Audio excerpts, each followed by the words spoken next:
Welcome back to the B139. I want to introduce my lady friend. She a very, very talented singer. She goes by the name of Phoenixx Rocks. What's up, Phoenixx? What's going on? How are you? How you feeling, Phoenixx? I'm chilling. I'm happy to be alive and have my health right now.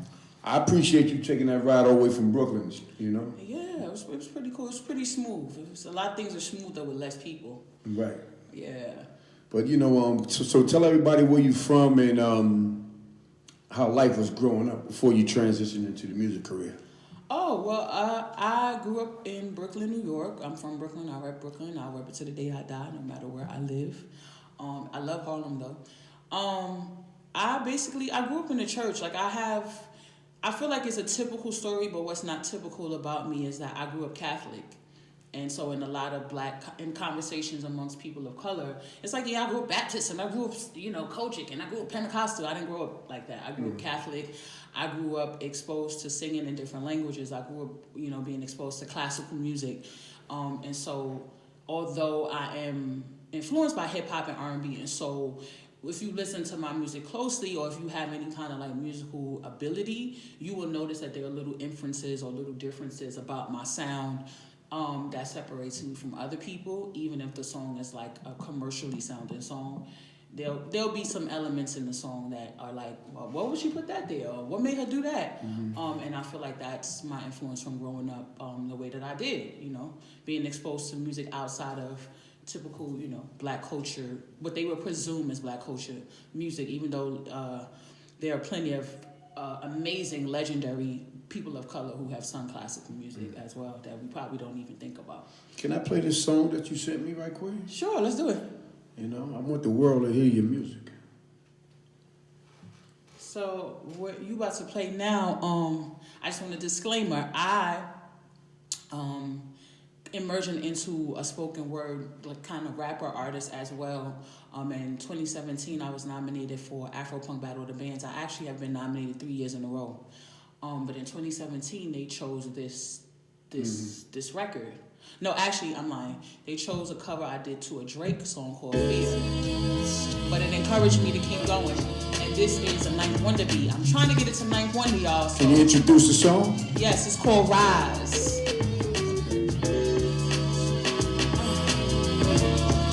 Phoenixx. It's on my SoundCloud. Go check it out, y'all.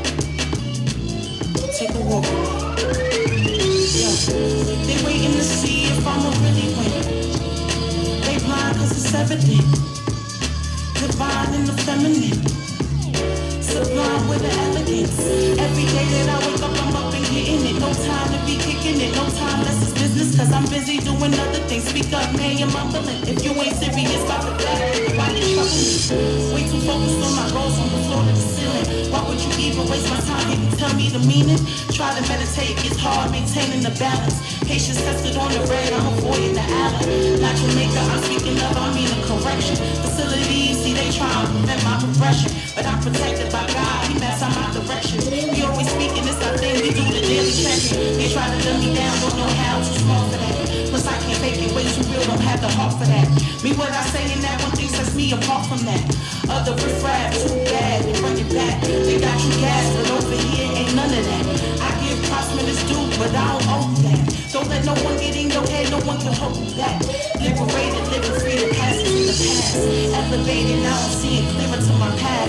Already read the book, so now I'll let you do the math. I'll let you do the math. So now I'll let you do the math. You can add it up. This year's for the level up, no turning back. I'm bringing the kerosene, who got the match? Like the stage on fire, that's what Phoenixx does. Then I rise to the head to receive the love. I'm done with the shit, don't know I don't need a plug. I'm locked into the socket, it's from up above. I'm wordsmith and her curse, they brick house. Bird shit, I'm above this peace out. You about to get me started, bring the beast out. They thought I'd be the one that they could keep out. Never that, yo, it's my time, big bet. Try to deny me, but you can't deny me. Yeah. Okay. I got a clap for you, There's a hook at the end of that. That I'm glad you stopped it. There's a hook at the end of that. You want to hear the hook? Go to my SoundCloud, soundcloud.com/Phoenixx Rocks. They got to go to SoundCloud. That's a fact. I like how you did that. Absolutely. We give them a little taste. Yeah, it's a dope little fire hook at the end. Go listen to that. Okay, that's what I'm talking about. So I'm talking about. So back to the interview, right? So you from Brooklyn. You know, obviously, you know, you are very, very talented with music. So let people know your journey. You know, how you got into the music game. Okay. So I grew up, you know, around 3 years old. I discovered that I could sing, and music was like an escape for me. And my mother was like super into church, so that was really the only place that I could sing. And so I had such a great retention of music that at like 5 and 6 years old, I literally sang in both choirs. So like I would sing with the regular adult choir at like 11 years old, and then I would sing with the children's choir on Children's Week. So like I've always kind of been multitasking as far as music is concerned. And then like around 10, 11, 12, I started writing poetry. And for whatever reason, I didn't connect my ability to sing with my ability to write poetry until I got to high school. A best friend of mine named Little Eddie, who went on to be super successful. He's such a super successful songwriter. He's written for Charlie Wilson, Kiki White, Kiki Palmer, like just anybody. Kylie Minogue, who's like a big international. So he's wrote for everybody. He actually works with the UK's Got Talent. He lives in London, LA. He's everywhere. But he sat me down one day because he actually auditioned me into my high school, which is a high school called Repertory Company. That was a really dope school. Like literally, we only had 200 kids, a little over 200 kids in my school, and literally maybe 50 of those people are like prominent people in the industry right now. Like one of my friends dances for Beyonce, all of that. Like, so everybody in the school was talented, and he was just like, you know, that's a songwriter, right? You sing and you write poetry, and I was just like, it was like a eureka moment. It was like, oh, you're right. And then along the way, I met a couple of other friends who were able to produce tracks for me. So like at 17 years old, I had the pleasure of being able to go into Daddy's house and Quad Studio, like in high school. Like, you know, these things that people were working all their life to get to. Like I literally had somebody walking me in the door. My friend Little Eddie, he at the time had to deal with Marion Winans, and you know Marion Winans and Puff is like family. So my school was on West 43rd Street. Daddy's house is on 44th and 9th. Right. So my school, we used to get to go out for lunch, which was the worst thing ever. And so we would literally just cut school and go write. Like, what? We're not going to write to school. Daddy's house is up the block. We're going to write. And by 19 years old, I was a professional songwriter. Like, I came straight out of high school, you know, trying to pitch my records. I remember being at Legacy Studios and, like, bumping into Robin Thicke in the hallway. Like, I wasn't even 22 yet, and it was like, surreal. And then I had a partnership, and that broke down because I was very naive to the business. I also was overweight. I wasn't what people would call attractive or what they would think would be pitchable or sellable as an artist. So I was always kind of like passive aggressively, pushed to be a songwriter or background singer or behind somebody else, continually working for other people and making the shit that they're doing hot. And I got tired of that. I got tired of feeling used. I got tired of people like kind of taking what they thought was good for me and kind of discarding the rest of me. And I played that game. Then I went on to sing background for Yummy Bingham for like 7-8 years. And that was a journey in itself. I learned a lot about being an artist through her. I learned a lot about taking ownership of your artistry. And I also learned what separates an artist from a songwriter. And I think a lot of people want to be artists, but they don't know the difference between what a songwriter is and what an artist is. Because it was easy for me to express how I felt in writing, but I didn't always have the ability to transfer that to the stage. And then after I stopped singing with Yummy, I was in a rock soul band for 2 years with an artist named Greg Banks. I got to go to LA with him. I got to go to New Orleans. So I got to travel with my gift and really see how like being a great background singer could still open so many doors for you. And then fast forward 2015, somewhere in that time while I was kind of still in the band, I released my first single, which was called My Story. Which is that. It's a little depiction of my story. But I was really doing like a lot of self-healing at the time. And so I realized, I wasn't going to be the sex symbol, because that's just not that's not the energy I put out there. Even if you slap a bustier on me and you gave me ass shots, that doesn't make you that thing. And so, I was writing all this music and it was coming out great songs, but nothing I was connected with until I got to My Story. And then I realized, personally for me, my artistry is about inspiring people. it's not about selling myself.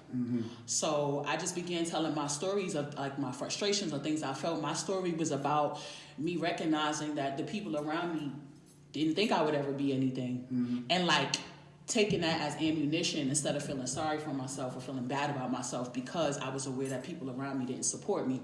And so I was like, I hope that when somebody hears this, they find the strength to do that. And then my second record, which it kind of went mini viral. One day I posted it, my video, and then I came back and it had 12,000 views. And it's a song called Outside the Box. And that song, out of all of my music, resonates the most with people because it's literally an R&B song celebrating being different. And that's another thing I wanted to bring to the table. You know, like R&B and soul does not just have to be about heartbreak. It does not just have to be about a man doing you wrong. It does not, like, me being soulful, that's an innate ability. I can't take that out of my voice, but I don't have to sing about and talk about the same things over and over and over again, you know? And so I strive to be like a no genre, no box kind of artist. And I think that's why that song resonates with people so well. Cause it's just like, yo, if you're different, that's just what it is. Like, and you could be mad about it, or you could find ways to show people that your differences make you a star. You know? If I had to put you in the category, I could put you in the category of like a neo soul type of artist. And I hate that category. Because you heard that before? I hate that category because I think people are only listening to my voice. They're not listening to the music. My song Outside the Box is a pop song. It's not an R&B song. I have a soulful voice. You can have a soulful voice and be on a pop song. It's just your voice. Yeah, but that doesn't make the song soul. Yeah. You get what I'm saying? I think we got to start kind of like detaching a voice from a genre. So where would you place yourself? I'm a no-genre artist. I could play you pop records right now. I could play you rock records right now. I rap. That's not something I even incorporated or tried to take seriously up until like 2 years ago. I just have a soulful voice. Now, if I sing through auto-tune, we can take all of the soul out, and I can be a trap artist. I have records I could play you for days, because I was a songwriter way longer than I was an artist. I have over 250, 300 songs that the world has never heard, that I literally don't even have to write a song. I could literally just try to get the permission and licensing from the songs I've written and put them out. Like, I've written for Alicia Keys, I've written for Justine Scott, like, I've written for everybody. I had like a fixation on, what's her name, the pop singer? Jordan Sparks. I got pop records like that sound nothing like soul. But I can't change my voice, you know? So if that is how you resonate with my voice, I have no problem with you calling me that. I just will never call myself. No, and I'm not even talking about the music part. I'm saying your voice is like smooth and sultry. Right. You know? But at the end of the day, the way you presenting it right now, your music is universal. You can vibe and you can thrive on any melody or any instrumental that you adapt to and make it your own. That's a fact. Yeah, it is. Yeah. I had an ex-boyfriend call me a shapeshifter, and I thought that he was just basically saying that about my looks, because like I've had long hair, I've had short hair, I cut it all off, and I do look different with every look. But now I'm starting to really own that term, and I think that applies literally to everything in my life, even music. Mm-hmm. If you put on a track, I don't care what it is, if it resonates with me, I'm gonna write a song to it. Mm-hmm. And that's also, you know, when I was coming up as a writer, that wasn't a good thing. Like, I felt bad about that. Like, I even have records, like, I would do a lot of records for male artists, to the point that I started being, like, the female artist. They were called to write male records.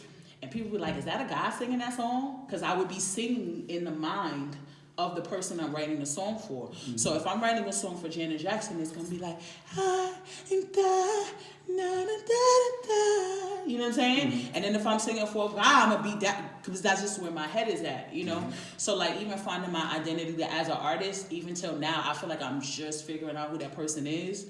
And that person still may be a shapeshifter. Maybe I'm never supposed to, like, formulate something. Because if I play you 10 songs straight, you're going to think they're all different people. Okay. So,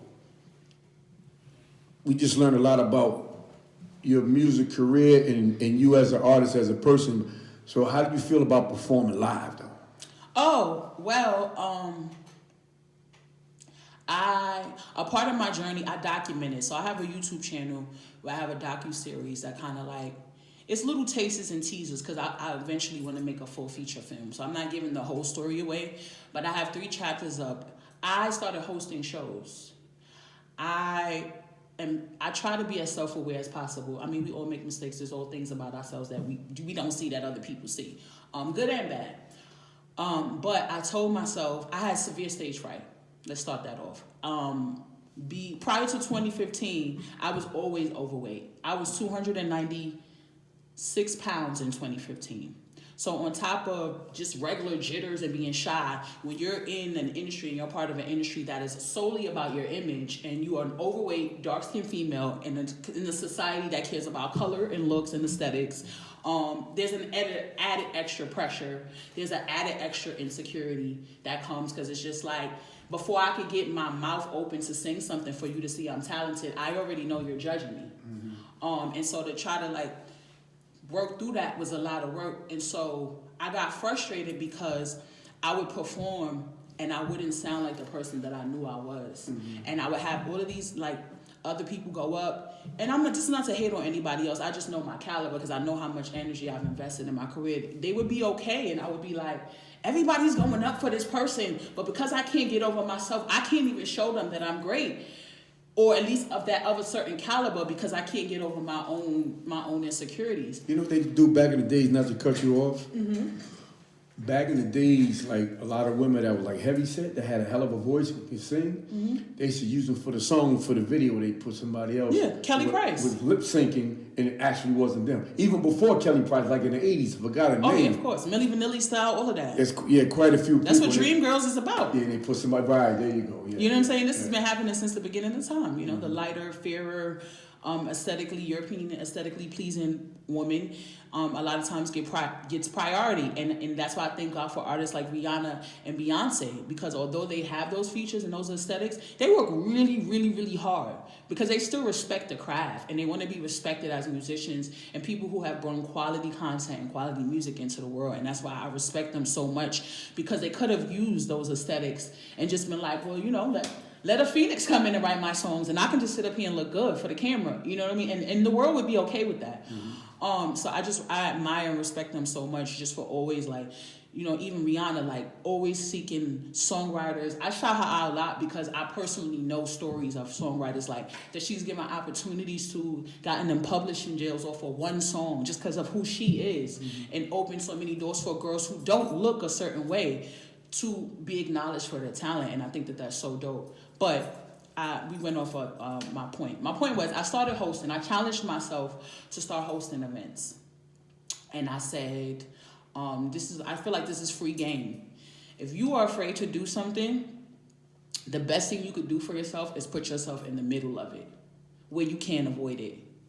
So for a girl who has stage fright that could barely get through 3 minutes of a song, to have to stand on stage for 2.5 hours and host and introduce everybody in the building to the very end, it's like, how do you not face your fear? Right. You know? Yeah. And so as I kept doing that, it started to like help me ease and subside those emotions and those feelings. And shout out to Rex. Rex was a major part of that, because I came to him at a certain time. He kind of saw what was happening. You know, like in the industry, people want to put you in certain categories. So now Phoenixx, the songwriter, wants to be an artist. Nobody was really taking me seriously. It was like, yeah, she's going to put a little single out, whatever. She'll be going in a year. You know what I mean, kind of thing. And I was like, yo, Rex, I really want to host. I know this is going to, you know, open doors for me. And he was like, come BB Kings. You know what I mean? And for me to like come out the gate after maybe only a year of experience to work in such like a legendary spot like BB Kings, it really opened a lot of doors for me on my resume, because like, it's sad to say, a lot of people have a kind of like sheep mind mentality. So it's like, you won't hire me, but if Rex hires me, you'll hire me.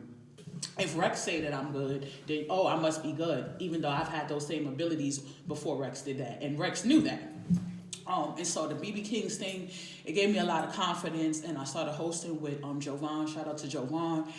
And, you know, at the end of the show, I wasn't even performing. Mind you, I separate my hat. So if I'm at a show and I'm hosting for you, if you don't ask me to perform, nobody will even know I'm an artist.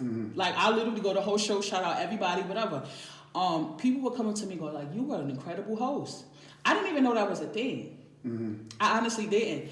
But in that time, while, you know, and this is when you talk about, you know, God speaking to you, at that time, I was just trying to get over stage fright. Like, I wasn't thinking that deep. about being a great entertainer or being a great host. I just was like, if I can find a way to show other people love, then I can conjure that energy from my own and manifest that energy from my own self. And so I started to get better and better with performing. And finding myself and even discovering things about yourself, like discovering that I was an empath, and empaths are very sensitive to energy. So like just getting my mind right, meditating, being still before I perform. Like there's this thing where I get really like somber, not depressed, but I get really like straight faced and I'm like quiet, literally for like an hour before my show. And everybody's like, and people always go, "You're okay?" But every time I do that, I have a great performance. You're in the zone. Yeah. You zone out. Yeah. But let me ask you a question.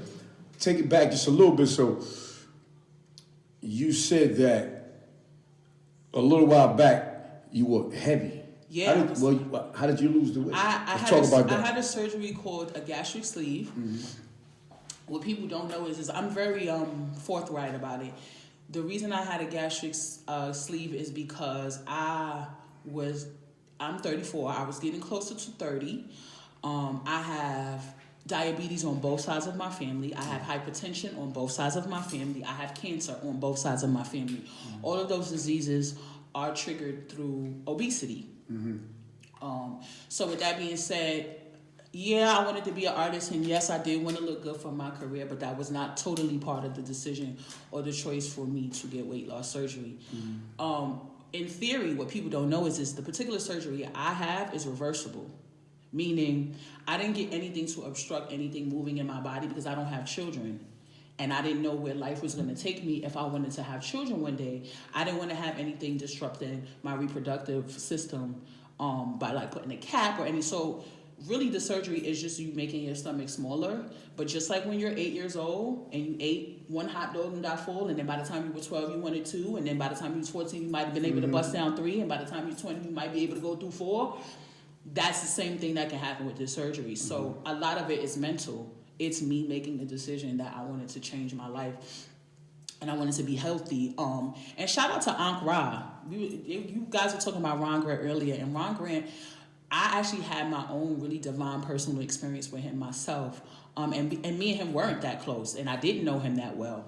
But I knew he was a special person, and in that moment that I had with him, I understood why everybody loved him the way that they did. But I have this weird thing with like Ankh Ra. I don't know if you know who that is. Ankh Ra is a prominent, super successful, super talented vocal coach.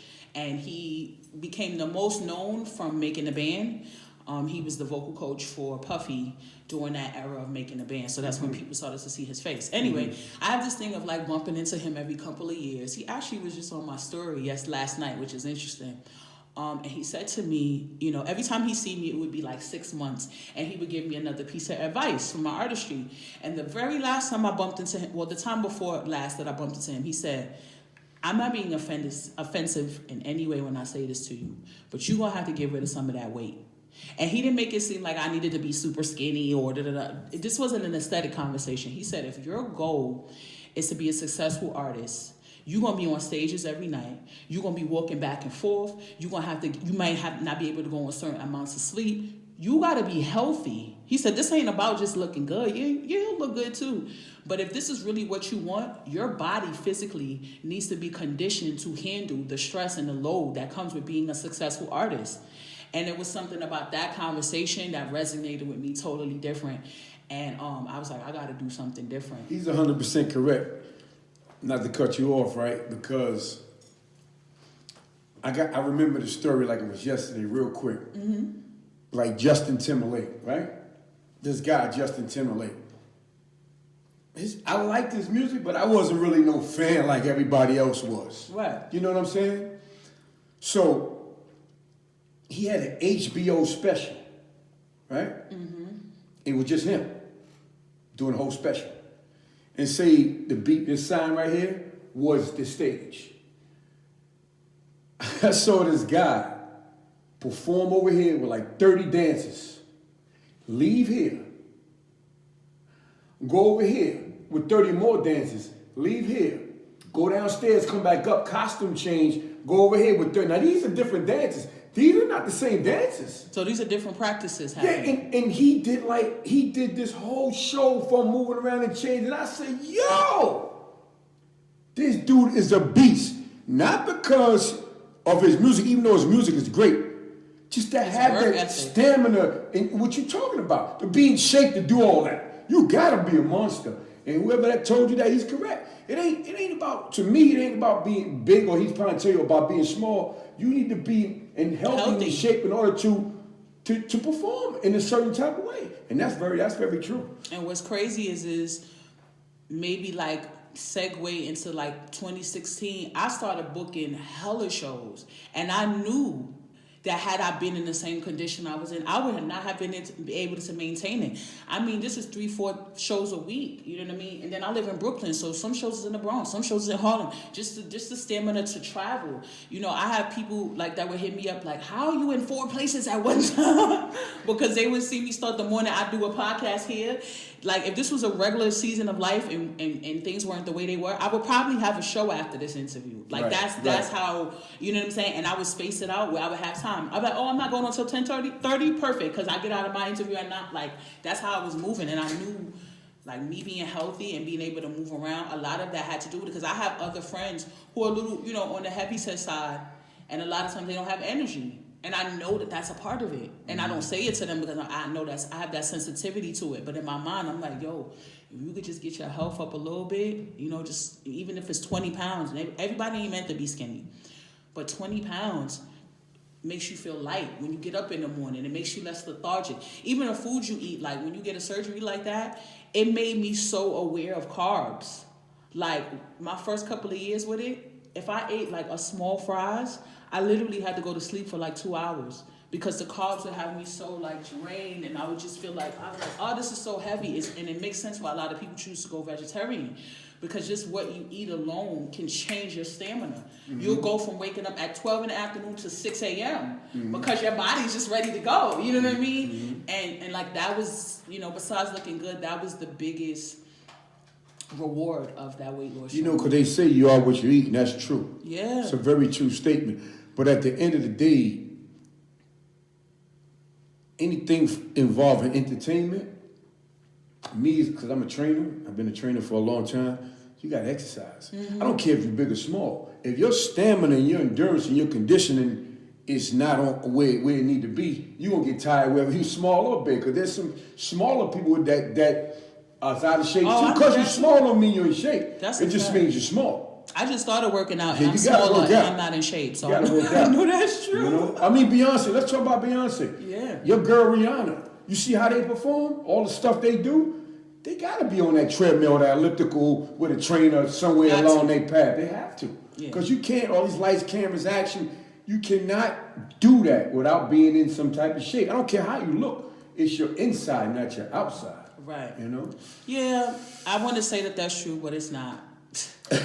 I'm gonna say that's true. No, I literally did, and this is a tangent, but I'm obsessed with psychology, and I eventually want to go to school for it one day, because I don't want to just sound like those people that think that they know everything but they don't know nothing. I want to have examples. I want to have text. I want to have books to show you why I feel the way I feel. Mm-hmm. So I did an experiment yesterday. I took a picture in my underwear. Now, there's like a thin line between thotty and body positivity.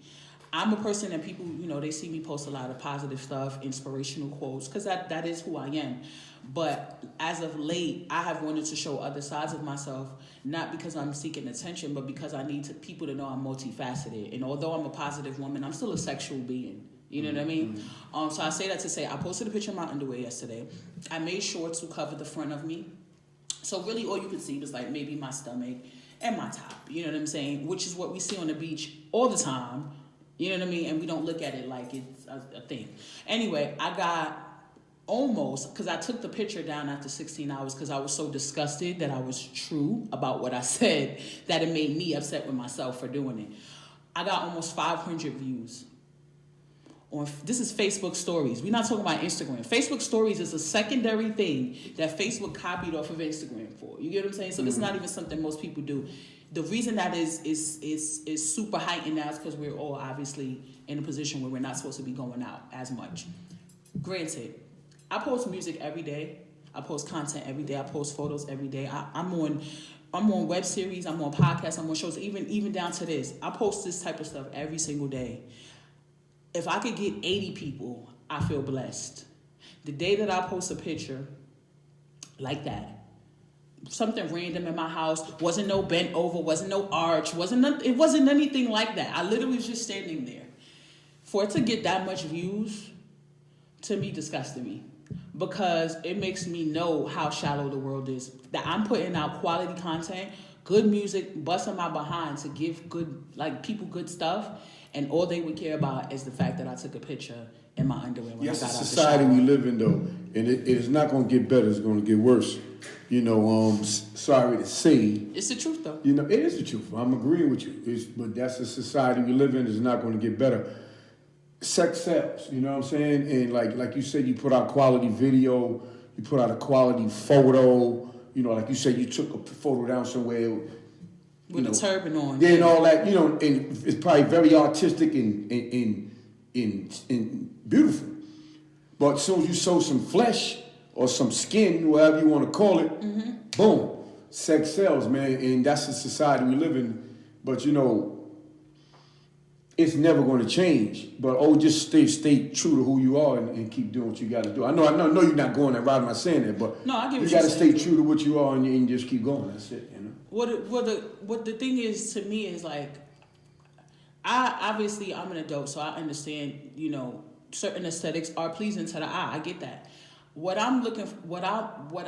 bothers me is the contradiction, right? Mm-hmm. So we have a bunch of women who do like OnlyFans and stuff like that, and people judge them every day, or you're exploiting yourself, you're exploiting your body. But me as an artist that is trying to have integrity and principle and not do those things, be ignored, what message are we really saying? It's a double thing. You can't, the Bible says a man in double thought is unstable in all his ways. You can't have your cake and eat it too. So you can't judge women who choose to exploit themselves with their bodies, who probably may have tried, some of us are weaker than others when it comes to will, who may have tried to get your attention another route, and you ignore them and then turn around and judge them when they choose to do that. And that was the purpose of me taking that picture, because I know a couple of people who saw that probably judged me. Not that I care, but they probably judged me like, oh, look at how da-da-da-da.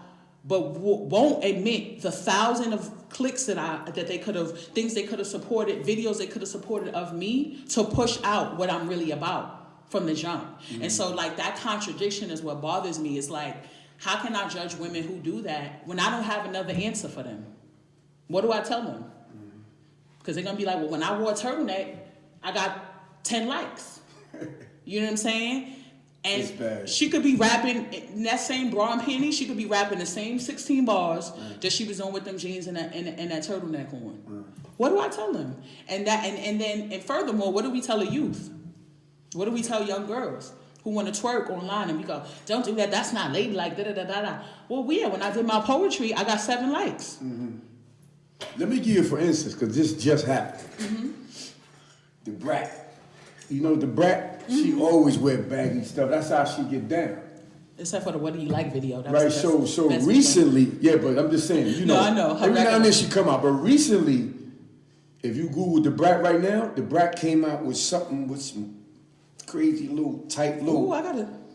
Baby suit, or maybe it's panties or something like that. Shout out the Brat. They like, damn, the Brat is holding. So the same thing you talking about, her little thing with her little baggy stuff, she always been cute. Right. She might have got whatever she got. I know the numbers were low. When she took it off, and dudes was like, wow, her numbers up. So I've been hearing the whole week, yo, Google the Brat. Yo, look at the Brat, look at the Brat. Who's it's also crazy. Sisters with Lisa Ray. So it's like when you look at Lisa Ray, who is ultra feminine and sexy and attractive. When you take, with a woman, it is a stereotype that I never leave. As soon as you take something off, people gonna go, they're gonna pay a lot of attention. Right. But lucky for her, she was able to establish the respect of her talent and her career before she did that. And that's the difference between us as a generation and them. Me, I take certain shots at times, because I've taken some sexy shots, but I take that more to show people that I'm a multifaceted woman. Mm-hmm. And because people, and even with the neo soul thing, it's like I get put in the Erykah Badu, Lauryn Hill, Jill Scott era, and those are all amazing artists. Like, if I had to be compared, like, Ari. why would I be mad at that? But at the same token, I still twerk. When I'm with my friends, I'm an anomaly of things, and I need people to understand, like, you can't put people in these like small spaces, because either you're going to be disappointed in them, or they're going to end up disappointed with your feedback, because you're only expecting one thing and they're not one thing. You know what I'm saying? Even Erykah Badu and all of them. Erykah Badu, window seat. Listen, she was butt ass in that video, and I'm pretty sure that video, for as long as she was putting work in, a lot of people started to pay attention to her who were not checking for Erykah Badu before then. We've all loved Erykah Badu and been showing her respect from the beginning. But window seat, I can guarantee you, a lot of people didn't know who she was till then. Why? Because she got a fat butt. And in the video, when she gets off the bus, even though it's blurry, you like, damn, Erykah Badu got the yeeks. You know what I'm saying? So like, you know. Yeah. It is what it is, but I think even in that moment, that was her saying, like, yeah, I'm Hotep, or I'm righteous, but I'm still a woman. Yeah. You know what I'm saying? And so I think it's just a healthy balance. Like, but there's somebody who I always never forget what she said, and you probably heard it before. You can relate to it. Toni Braxton. So when Toni Braxton first came out, she's a hell of a singer, and she had great music with Babyface and all that, but she always dressed real sexy. She ain't show a lot of skin, but she wore some very revealing, sexy outfits that made it look like boom. She's still bad. Yeah, she not. And what I'm saying is that somebody came at her and said, Toni, you always love it. She said, you know what? You gotta rock it while you got it. She said, you gotta rock it while you have it. She said, "Well, I'm not." She said, "When I get pictures now." Yeah. She said, "When I get older, I ain't gonna be able to rock it. So you gotta rock it while you have it." And she said, "That's the reason why she rock it, cause she gonna rock it while she has it." And you know what's crazy too? You know, this is probably like the undertone of this, cause I heard a conversation about this before, and I can't quote where, but it was also psychology, right? Mm-hmm. Toni Braxton has a deeper voice. And women who have deeper voices and deeper tones, there are like man comparisons, and she sound like a man, because for whatever ignorant reason, people believe that women only have one type of voice. And so for marketing purposes, for people to accept the artist with a deeper tone and a deeper register, coming out of like the Anita Baker era, she was the next voice out of that era. Yeah. The juxtapose of her wearing very feminine clothes but having a deep voice resonated with people that it was still a woman. You hit it right on the nose with Anita Baker, because like you just said, and that's 100% factual, she came out with that amazing deep voice, but right before that, you got the icon Anita Baker. So to separate them, you got to show something. Anita Baker never did that. Right. You know what I'm saying? That's just like, I feel personally that R. Kelly is the reason why Avant didn't go as far as he was supposed to go. Because he had a similar voice like R. Kelly, but R. Kelly was the man, he was fly, he was doing his thing, and Avant was a cool dude, but he wasn't as fly. Yeah. And it just killed him, because if you listen to their voice, Avant was like a similar R. Kelly, but R. Kelly was powerful at that time, and he came out at the wrong. I don't know if there was a right time for him. No, timing is everything. It's Nicki Minaj. Yeah. It's Nicki Minaj to Little Kim. Like, Little Kim will forever be the innovator of sexual liberation for women, but they were not ready for Little Kim when Little Kim first came out. It wasn't. We weren't set yet to hear a woman talk about dealing with men, how men deal with women. We wasn't ready for that. And when I say we, I mean as a society, because I loved it. But then when Nicki comes out and does the same exact thing, because we're in a time where people started, taking those stigmas off of people, and then you have the Me Too movement, you have women, making choices, and the pro-choice movement, all of those things happening, and then you deciding to put music out, embarking upon that moment. Timing is everything in certain instances. So, yeah. So what you got going on that people don't know about? Right now it's like a bad time in society. It's a terrible time. Coronavirus, just like you and T-Rex were talking about earlier, it's messed up a lot of the venues that were planned and, stuff like that. So where's your mindset right now as far as keeping yourself relevant or keeping yourself ready, so when this thing finally blows over, you can go out there full speed ahead? Well, if anybody who knows me personally, they know that I am a workaholic. And so there are things that I recorded, have done over maybe 6 months ago that are not released yet. So I have content for days. Like I said, I have a docu-series that hasn't really scratched the surface yet. I'm really trying to attract and get a lot of new people and subscribers to my YouTube channel. I really want to build some engagement with that. I have the second song that I sent you is called Halfway. I have a video dropping for that in a couple of weeks. Can we hear it? Yeah, I sent it to you. Yeah. The song I sent it to you? Halfway, yeah, I have a video for that dropping. I have a song that I co-wrote with a friend called Easy Street. I won a competition in Boston over the summer. I took myself on tour, like an East Coast tour. So I did Philly, I did DC, I did Baltimore. So basically like East Coast, kind of like corner. Wherever I could reach, that wasn't me going too far out of my way. I went to and I performed a couple of times. So like DC, I've been there like 3 times. Baltimore, Philly. And I won a competition in Boston. And part of the prize was getting a free acoustic edited video. So I have a record called Easy Street. That I want to drop in the fall. So after Halfway, that'll resonate a little bit. Then I'll be dropping Easy Street. Then once that acoustic video drops, hopefully the actual single will be dropping on iTunes. So I got stuff lined up. Shout out to 8 at the Table. It's a web series I was on. I was on season 1 about 2 years ago. Season 2 drops in 2 weeks. I'm sitting at the table with Mr. Commodore, who's an Instagram comedian. He's hilarious. A couple of other people. Shout out to Mr. Commodore. He was on the show. Yeah, I love Mr. Commodore. I actually saw him a couple of months ago at an open mic, and it was like a soul night, and I started rapping, and he told me I draked the show because he didn't know I was gonna rap. dude is phenomenal. Shout out to like Phoenixx turned into Drake on us. So can you introduce this song right here? Yes, this song is called Halfway. I make non-gender biased music, so I'm not gonna say it's for women. I'm gonna say it's for anybody who's ever been in a situation where the other person was not trying to meet them or compromise.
Yeah.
We didn't say nothing to play with. First of all, I recorded that when I was a lot bigger. That diaphragm was. Yeah. Hold on, let me give you props. Thank you, I appreciate it. Come on. Thank you. I already know you can sing, man. Thank you understand? I only know you can sing. Thank you. So, take it back a little bit. So, the B139, we had did a showcase up in Harlem. That's when I first met Phoenixx, and we had like 8 performers. And Phoenixx like, yo, when I'm gonna perform? Like, what's up? I'm like, I said, everybody wasn't coming in the right time, so it was a little hectic, but I'm trying to keep everybody calm, so I think you came in like 6. So, when she came in, I don't know, she just came up there and they just did one of them songs like that, and I was like, damn, but you know what I thought to myself? And this is what I said to you, I don't know you remember, I said, you say the best for last. You wasn't last, you was second to last, but you went up there with some heat.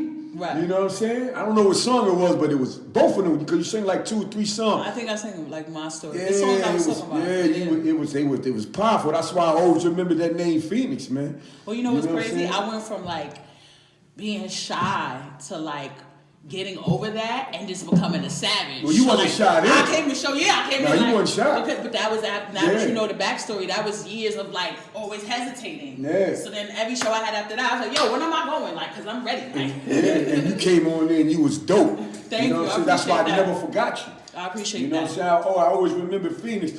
And we're gonna start doing the showcases again on another level in a different place. And I told T-Rex, I'm gonna need some people, but I got a lot of people because a lot of people come to our show, but this is gonna be something crazy. So, you definitely gonna get that call. You gotta let me pull up and co-host with you. And whatever. We always need a co-host. And I curating our show. Guest hosts always need that. Yeah. So I'm glad you said that because we always need that at the Beat 139. I love it. You know what I'm saying? Yeah, we do that. We bring people in and out every so often to give it just another variety to the show and stuff like that. So tell everybody your social media links. My social media is Yes That's Phoenixx. It's like if somebody was talking about you from across the room. YESTHATSPHOENIXX. Don't forget the second X. It's out of respect. I'm on Twitter and everything else as Phoenixx Rocks. It's just Phoenixx Rocks. That's my hashtag. It's very easy to find me as long as you keep the second X in there. You should be able to holler at me because I event curate too. So I like to show, just like T-Rex, I like to show a lot of other artists love. I guess that's why we friends because I thoroughly get an enjoyment over helping other people, putting other people on. You know what I'm saying? I used to do a lot of songwriting, so a lot of people hit me up, ask me questions or ask me for advice. I'm down to do some consults with people. They want to get their melodies together, their lyrics together. We in this quarantine, but you can make the most out of this and really fine-tune your craft. Mm-hmm. I'm just a freelancer, so I can't do it for free. But I'm definitely down to help people. You know what I'm saying? I'm not gonna try to take advantage of you either. But if you want to consult with me on some music or anything you're working on, I'm down because I was a songwriter first, so I'm always gonna have love for helping people cultivate and make really dope music. So I'm down. Holla at me. There it is. And can you tell everybody what podcast show you're on right now? I'm on the Beat 139. We on the air, baby. It's Phoenixx. There it is. Phoenixx Rocks. Thanks for coming to the show, Phoenixx. Of course. Thank you for having me. Make sure y'all tune in. Follow the Beat. If you're an artist specifically and you on my live right now, you might want to link up. You might want to follow them so you can get these opportunities too. Better days are coming, so you want to be prepared for those better opportunities too. There it is. Thank you. Thanks for tuning in, everybody. And good night. There it is.